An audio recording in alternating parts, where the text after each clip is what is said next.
Je n'oublierai jamais le jour où j'ai acheté la maison de retraite où mon propre fils m'avait abandonné. Vous auriez dû voir sa tête quand il a appris que sa mère pauvre venait de devenir sa nouvelle patronne. Mais laissez-moi vous raconter depuis le début cette histoire de trahison et de vengeance.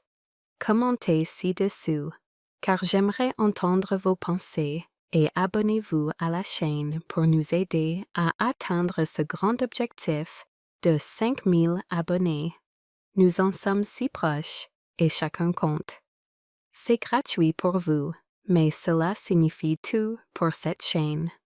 Et pendant que vous y êtes, j'ai laissé une vidéo et aussi un lien vers une playlist sur l'écran final qui, je promets, vous surprendra. Sérieusement, ne les ratez pas.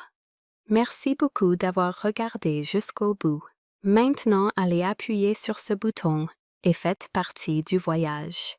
Je m'appelle Brigitte Moreau, j'ai 68 ans et pendant 43 ans, j'ai été mariée à l'homme le plus brillant que j'ai jamais connu. Mon mari, Auguste, était un génie de l'informatique. Dans les années 80, il avait créé des programmes très spéciaux pour les ordinateurs. À l'époque, personne ne comprenait vraiment ce qu'il faisait, même pas moi. Il travaillait jour et nuit dans son petit bureau, tapant sur son clavier comme un pianiste fou. « Tu verras, Brigitte, » me disait-il souvent en souriant. « Un jour, ces petites lignes de code vaudront de l'or. » Je hochais la tête en préparant son café, pensant qu'il était adorable avec ses rêves. Nous vivions simplement. Notre maison à Toulouse était petite mais chaleureuse.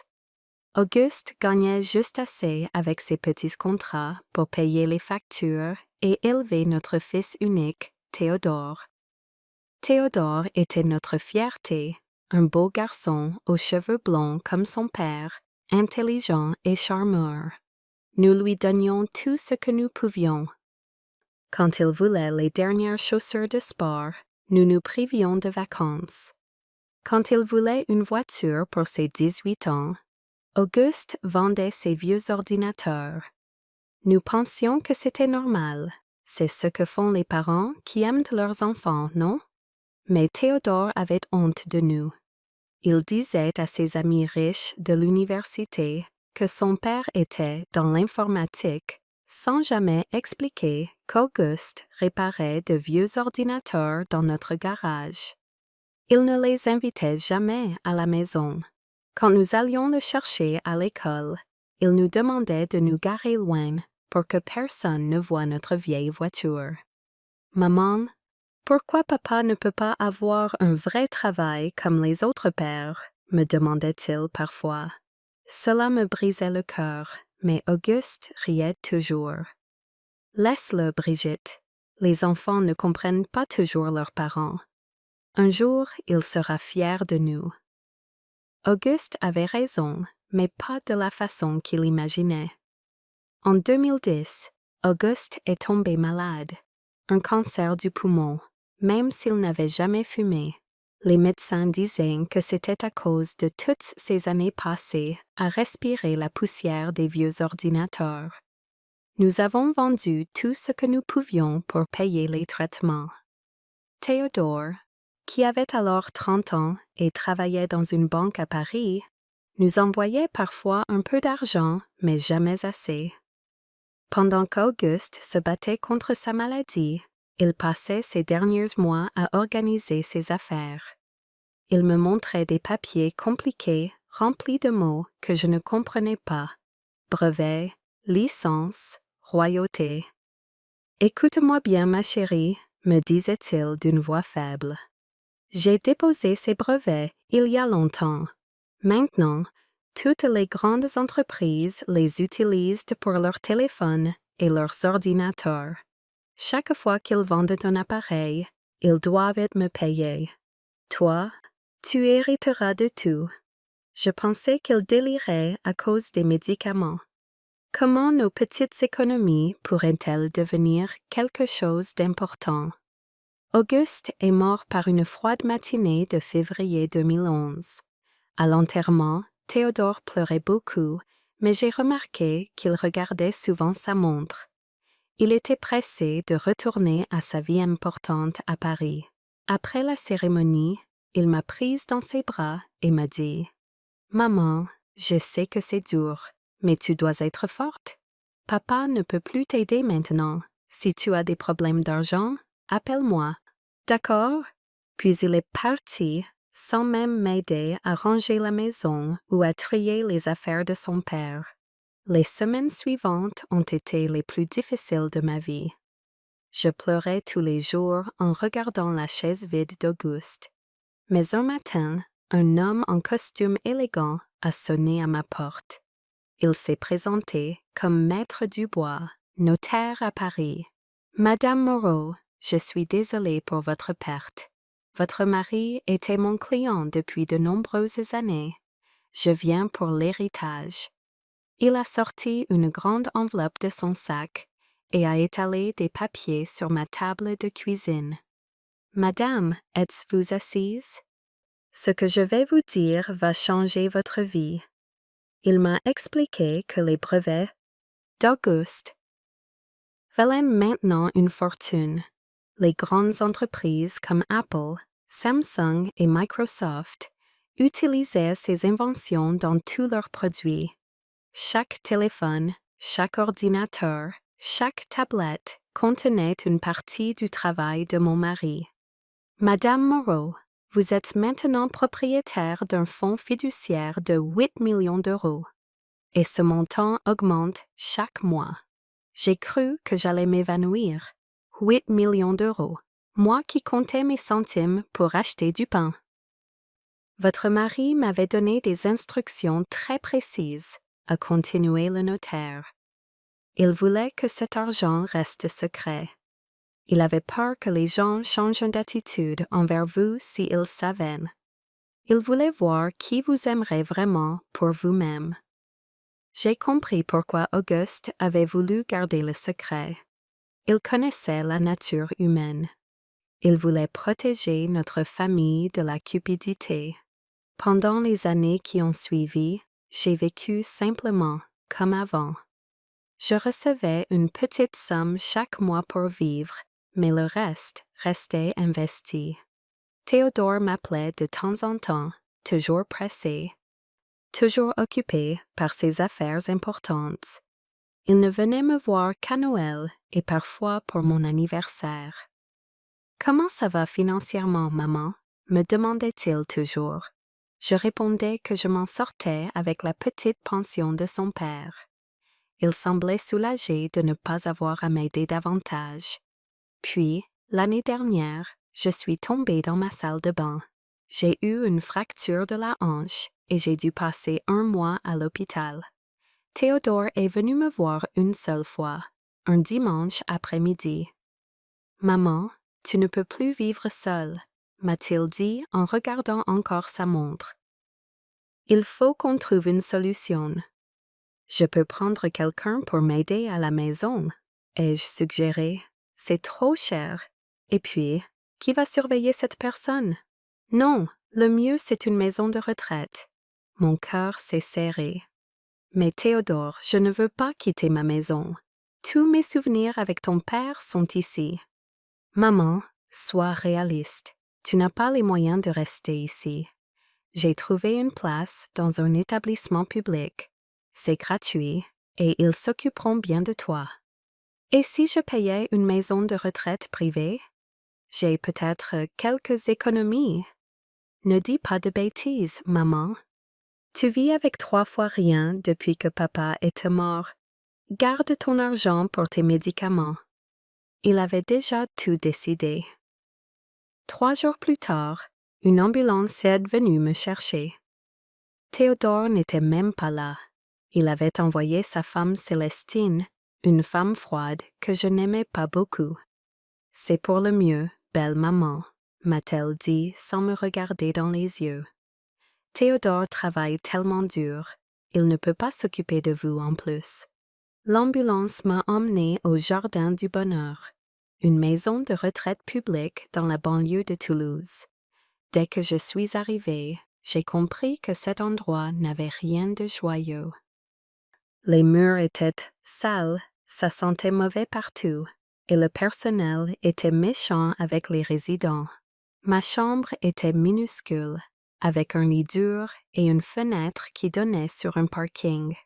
Je partageais cette chambre avec Georgette, une dame de 80 ans qui pleurait tout le temps parce que sa famille ne venait jamais la voir. Le premier repas était horrible. Une soupe froide, de la viande qui ressemblait à du plastique et des légumes pourris. Quand j'ai dit à l'infirmière que quelque chose n'allait pas avec la nourriture, elle m'a regardé méchamment. « Si vous n'êtes pas contente, Madame Moreau, vous n'avez qu'à payer pour aller ailleurs. Ici, c'est gratuit, alors on ne se plaint pas. » Elle s'appelait Jacqueline Ferrand et elle était le chef des infirmières. Une femme grosse et cruelle qui criait sur les patients et les traitait comme des animaux. Elle avait une façon particulièrement méchante de s'occuper de moi. Alors la nouvelle, on fait la difficile, me disait-elle chaque matin en me réveillant brutalement. Votre fils nous a bien dit que vous n'aviez pas d'argent, alors il faudra vous habituer à nos petits plats. Les jours passaient et j'étais de plus en plus triste. Théodore ne venait jamais me voir. Il m'appelait parfois, mais toujours en vitesse. « Comment ça va, maman? Bien? Parfait. Écoute, je dois raccrocher. J'ai une réunion importante. » Un mardi matin, j'ai vu Jacqueline Ferrand frapper une vieille dame qui avait fait pipi dans son lit. La pauvre femme pleurait et s'excusait, mais l'infirmière criait de plus en plus fort. « Sale vieille, tu le fais exprès. Tu crois qu'on n'a que ça à faire, nettoyer tes saletés? » J'ai décidé que ça suffisait. Ce soir-là, j'ai téléphoné à Maître Dubois. « Monsieur le notaire, je veux utiliser mon argent. Je veux acheter cette maison de retraite. » Il y a eu un long silence au téléphone. Puis il a dit « Madame Moreau, êtes-vous sûre? C'est un gros investissement? » « J'en suis certaine.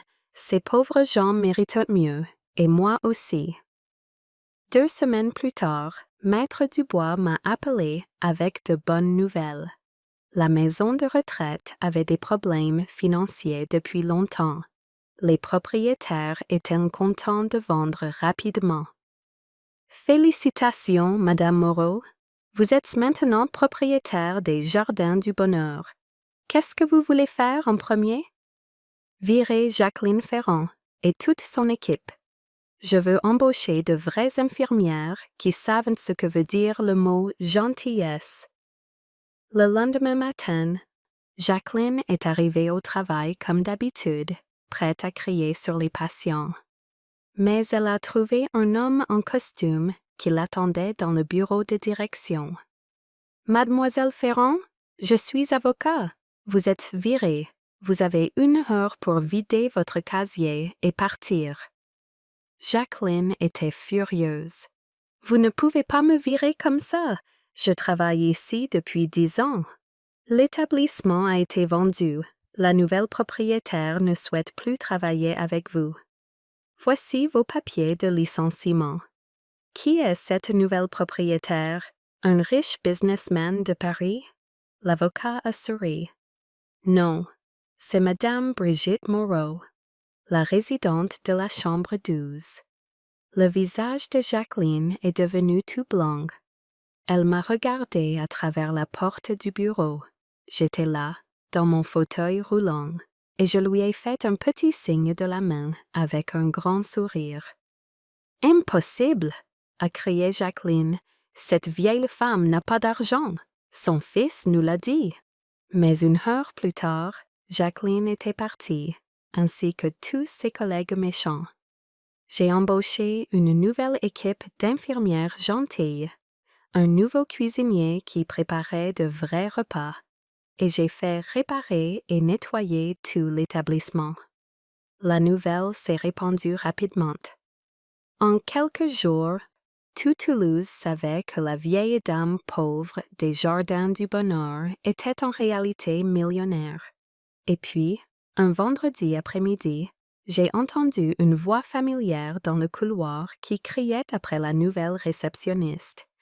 Mon fils Théodore était arrivé, et il était très assommé. Ma détresse se mon colère.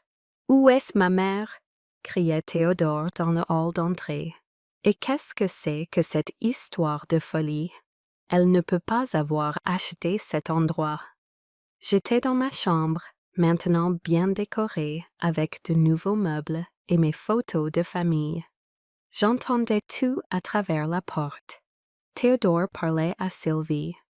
La nouvelle réceptionniste que j'avais embauchée, une jeune femme très polie et patiente. Monsieur, votre mère est bien ici, mais elle se repose. Si vous voulez la voir, il faut prendre rendez-vous comme tout le monde. Prendre rendez-vous? Vous plaisantez? C'est ma mère. Et arrêtez de dire qu'elle a acheté cette maison de retraite. Ma mère n'a pas d'argent. J'ai décidé de sortir de ma chambre. Mon nouveau fauteuil roulant électrique était très confortable et silencieux. Je suis arrivée derrière Théodore sans qu'il m'entende. « Bonjour, mon fils », ai-je dit calmement. Théodore s'est retourné. Il était rouge de colère et transpirait dans son beau costume. À côté de lui, sa femme Célestine regardait partout avec des yeux écarquillés. Elle n'en croyait pas ses yeux. L'endroit était maintenant magnifique. Les murs étaient repeints. Il y avait de belles plantes partout et ça sentait bon les fleurs fraîches. « Maman, qu'est-ce que c'est que cette histoire? Les gens disent que tu as acheté cet endroit. C'est ridicule. » Ce n'est pas ridicule, Théodore. J'ai effectivement acheté les Jardins du Bonheur. Veux-tu que je te fasse visiter? Célestine a regardé son mari avec une expression bizarre. Je voyais qu'elle commençait à comprendre quelque chose d'important. Théodore, a-t-elle chuchoté, si ta mère a vraiment acheté cet endroit? C'est impossible, a crié mon fils. Maman, arrête ces bêtises.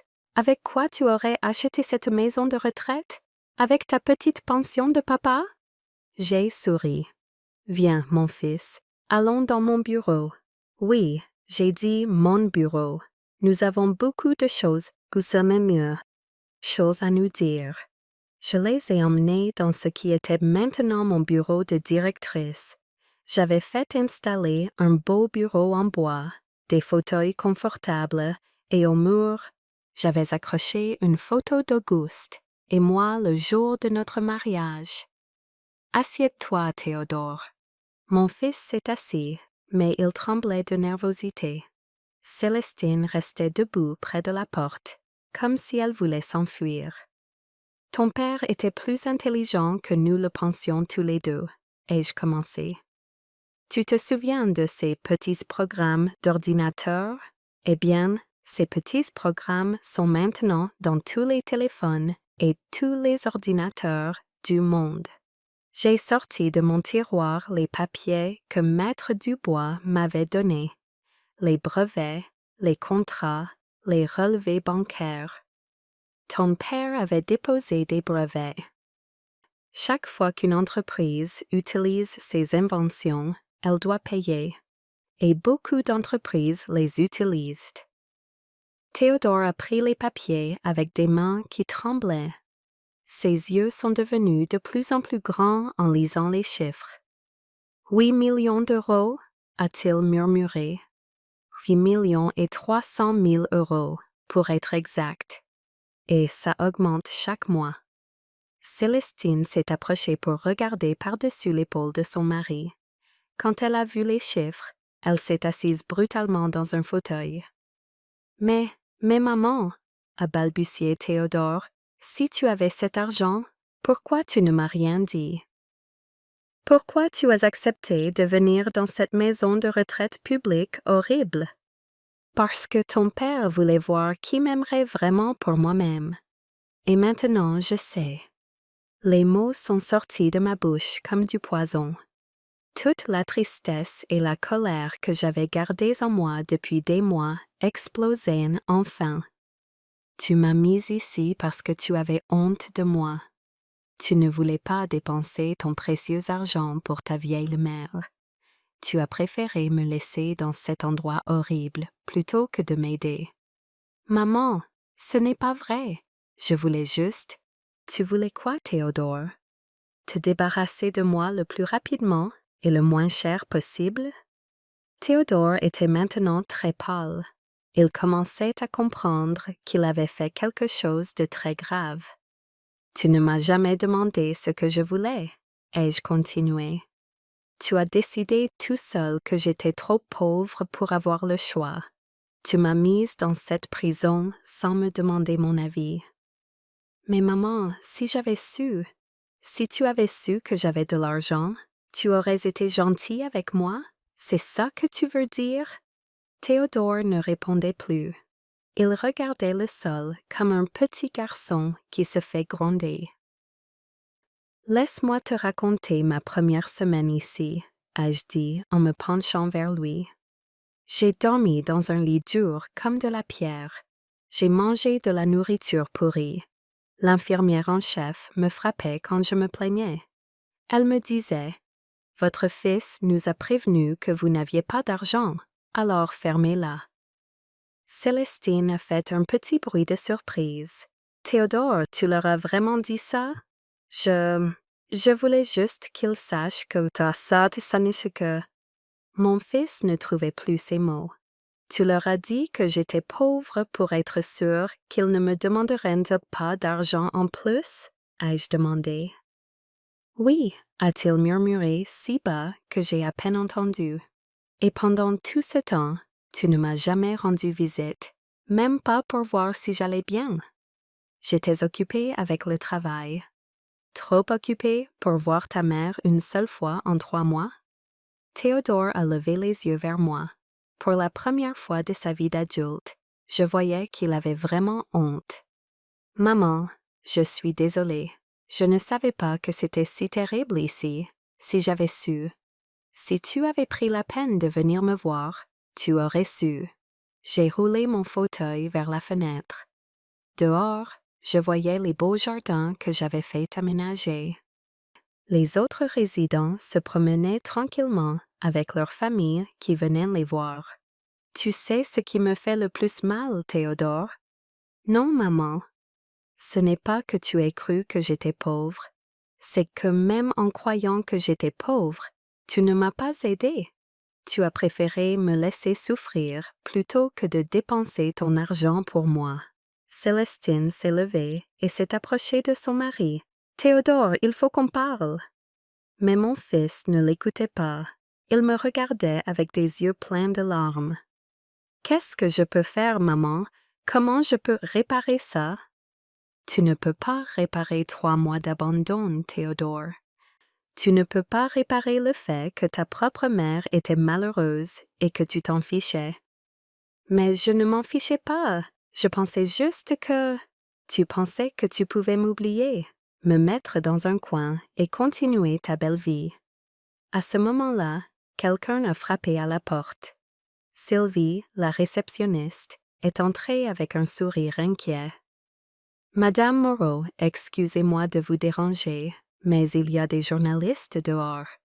Ils veulent vous interviewer sur votre histoire. Ils disent que c'est l'histoire de la mamie millionnaire qui achète sa prison. » Théodore est devenu tout blanc. « Des journalistes? Oui, ai-je dit avec un petit sourire.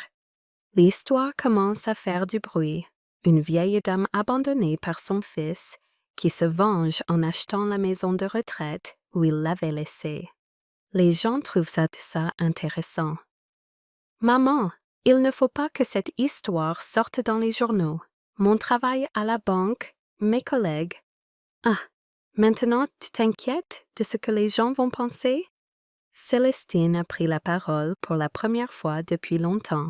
« Belle maman, peut-être qu'on pourrait trouver une solution. Théodore a fait une erreur, Mais il peut changer. Une erreur? Ai-je répété.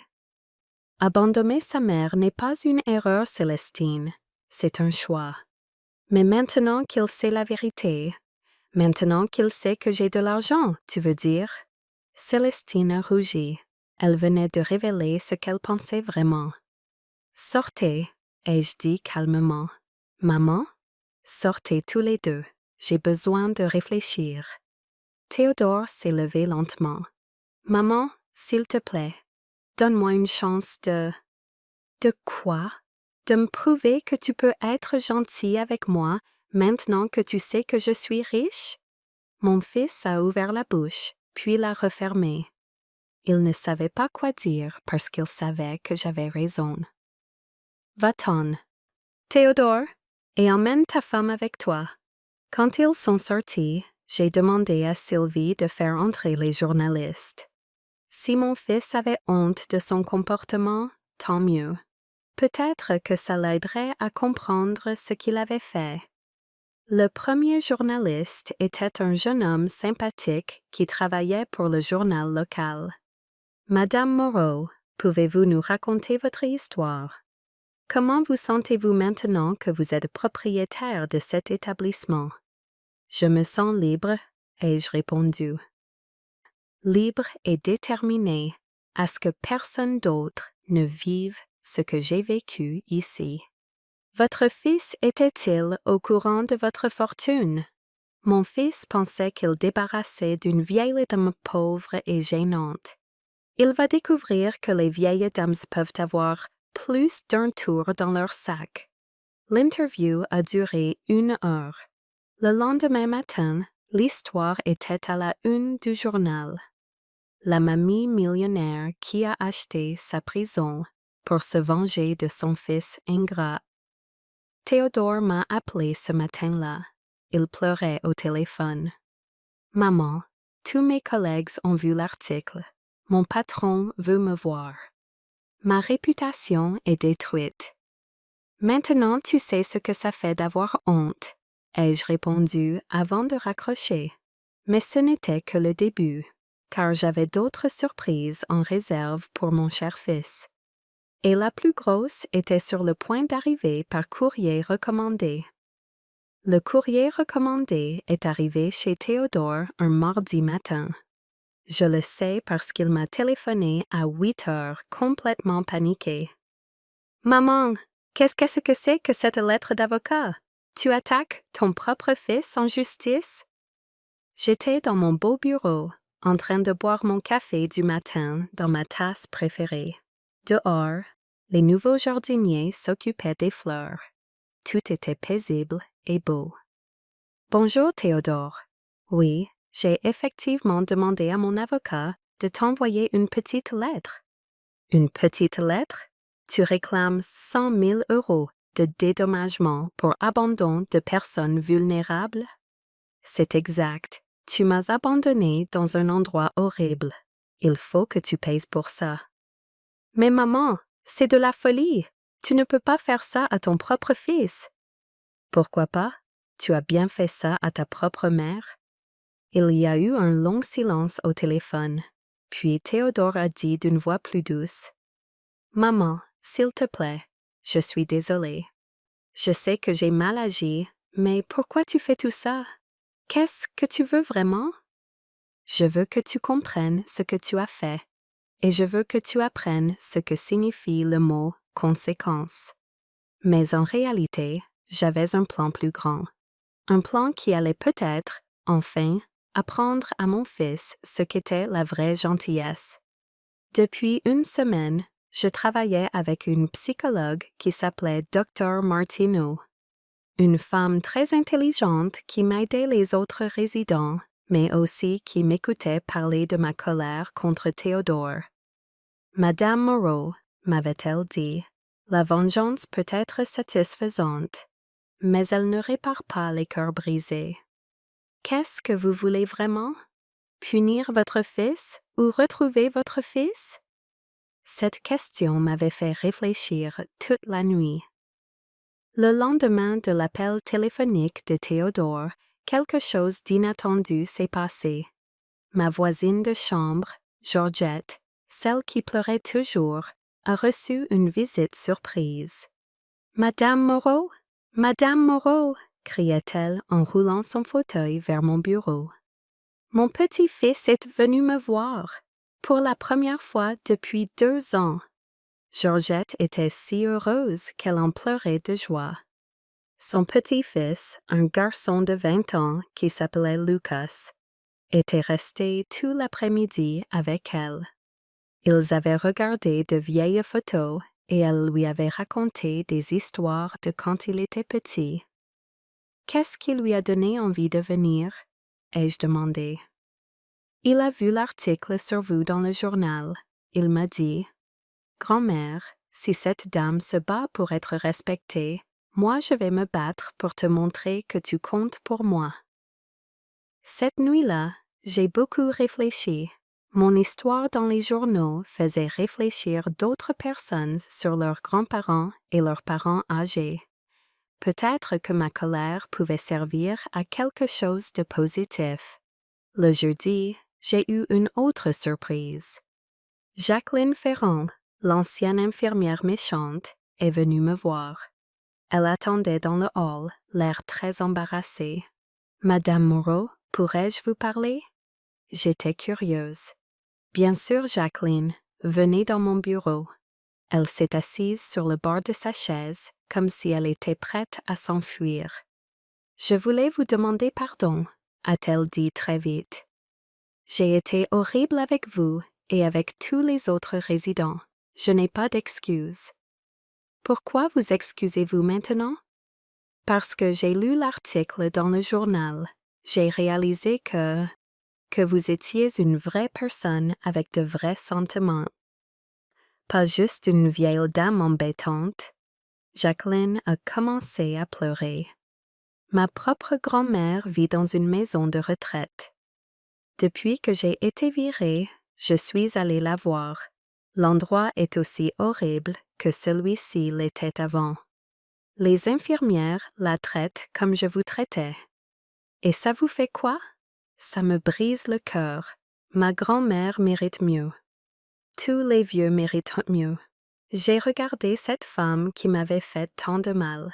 Elle avait l'air sincèrement désolée. « Jacqueline, voulez-vous un travail? Vous me proposez de revenir travailler ici? Après ce que j'ai fait, je vous propose de travailler ici différemment, comme une vraie infirmière qui prend soin des gens. Mais si vous recommencez à être méchante, vous partez immédiatement. » Jacqueline a pleuré encore plus fort. « Merci, Madame Moreau. Je vous promets que je serai différente. » Et elle a tenu sa promesse. En quelques jours, Jacqueline était devenue la plus gentille infirmière de l'établissement. Elle s'occupait de tout le monde avec douceur et patience. Le vendredi soir, j'ai reçu un autre appel de Théodore. « Maman, il faut qu'on se parle. » « Pas au téléphone. Je veux venir te voir. » « Pourquoi faire? » « Pour te dire quelque chose d'important. » Le samedi après-midi, Théodore est arrivé seul. Pas de Célestine cette fois. Il avait l'air très fatigué et très triste. « Maman, j'ai réfléchi toute la semaine, à ce que j'ai fait, à ce que tu as dit, à tout. » Il s'est assis en face de moi. Cette fois, il n'était pas pressé. Il ne regardait pas sa montre. « Je me suis comporté comme un monstre, » a-t-il dit simplement. « Je t'ai abandonné. Je t'ai traité comme si tu n'étais pas importante.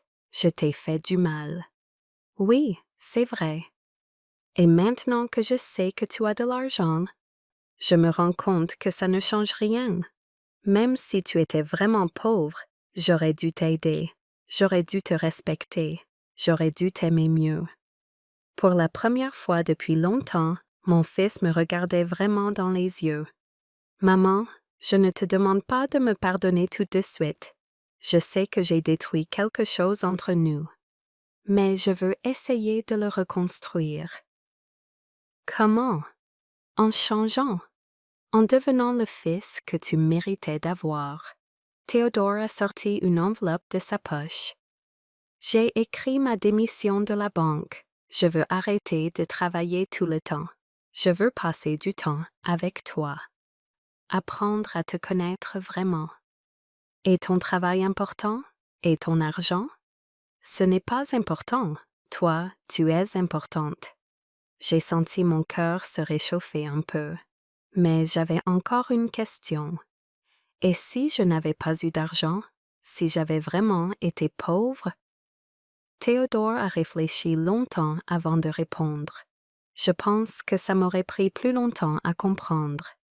Mais j'espère que j'aurais fini par comprendre quand même. Parce que ton amour n'a pas de prix. Tu es sûre de ça? Oui, maman, je suis sûre. J'ai regardé mon fils. Il avait 45 ans maintenant, mais je voyais encore le petit garçon qu'il avait été. Le petit garçon que j'avais aimé de tout mon cœur. Théodore, tu as fait quelque chose de très mal. Tu m'as blessé profondément. Je sais. Mais tu sais quoi? Je crois que les gens peuvent changer, s'ils le veulent vraiment. Je le veux vraiment, maman. J'ai tendu ma main vers lui. Il l'a prise et l'a serrée très fort. Alors on va essayer, ensemble. Le mois suivant, Théodore a vraiment changé. Il venait me voir tous les jours après avoir quitté son ancien travail. Il m'aidait à diriger la maison de retraite. Il parlait avec les autres résidents et écoutait leurs histoires. Un jour, il m'a dit « Maman, je comprends maintenant pourquoi papa voulait garder l'argent secret. Il voulait voir qui nous aimerait pour nous-mêmes. Et qu'est-ce que tu as appris? Que l'amour vrai n'a rien à voir avec l'argent et que les gens âgés ne sont pas des fardeaux. Ils sont des trésors. » Théodore a trouvé un nouveau travail, plus simple, qui lui laissait plus de temps pour les choses importantes. Il a aussi commencé à s'occuper d'autres personnes âgées abandonnées par leur famille. Célestine, sa femme, n'a pas supporté ce changement. Elle voulait qu'il redevienne l'homme ambitieux et riche qu'elle avait épousé. Ils ont divorcé. Mais Théodore était plus heureux sans elle. Elle m'aimait pour ce que j'avais, pas pour ce que j'étais, m'a-t-il expliqué. 6 mois plus tard, les Jardins du Bonheur étaient devenus la plus belle maison de retraite de Toulouse. Les familles faisaient la queue pour y mettre leurs parents, non pas parce que c'était gratuit, mais parce que c'était un endroit où les gens âgés étaient respectés et aimés. J'ai aussi créé une fondation avec l'argent d'Auguste. La fondation Auguste Moreau aide les familles pauvres à s'occuper de leurs parents âgés. Nous donnons de l'argent, mais aussi des cours pour apprendre aux jeunes comment respecter leurs grands-parents. Théodore travaille maintenant pour la fondation. Chaque jour, il aide des familles à rester unies et à s'aimer mieux. Un jour, une journaliste est venue nous interviewer tous les deux. Madame Moreau, regrettez-vous votre vengeance? Ce n'était pas vraiment une vengeance, ai-je répondu. C'était une leçon. Parfois, les gens ont besoin d'un grand choc pour ouvrir les yeux. Et vous, monsieur Moreau, que pensez-vous de ce qu'a fait votre mère? Théodore a souri. Ma mère m'a sauvée. Elle m'a empêché de devenir quelqu'un de dur et d'égoïste. Elle m'a rappelé ce qui était vraiment important dans la vie. Aujourd'hui, 2 ans plus tard, notre histoire est devenue célèbre dans toute la France. Des dizaines de personnes nous écrivent pour nous dire que notre histoire les a fait réfléchir sur leurs propres parents ou grands-parents. Le plus beau cadeau, c'est que Théodore et moi sommes redevenus proches. Nous nous parlons tous les jours. Il me raconte ses projets et me demande conseil. Je lui raconte mes souvenirs avec son père et nous rions ensemble. L'autre jour, il m'a dit « Maman, merci de ne pas avoir abandonné. » Merci de m'avoir donné une seconde chance. Les mères ne abandonnent jamais leurs enfants, ai-je répondu, même quand leurs enfants les abandonnent. Car c'est ça, le vrai message de mon histoire. L'argent peut acheter beaucoup de choses, mais il ne peut pas acheter l'amour. L'amour vrai, celui d'une famille, ça se mérite chaque jour par la gentillesse, le respect et l'attention qu'on porte aux autres. Auguste avait raison de cacher notre fortune. Grâce à ça, j'ai découvert qui m'aimait vraiment. Et j'ai pu aider mon fils à redevenir l'homme bon que j'avais élevé. Aujourd'hui, quand je regarde par la fenêtre de mon bureau et que je vois Théodore qui pousse le fauteuil roulant d'un résident dans le jardin, je sais qu'Auguste serait fier de nous deux. L'amour vrai finit toujours par gagner, mais parfois, il faut se battre pour le protéger. Merci d'avoir écouté. N'oubliez pas de vous abonner et n'hésitez pas à partager votre histoire dans les commentaires. Votre voix compte.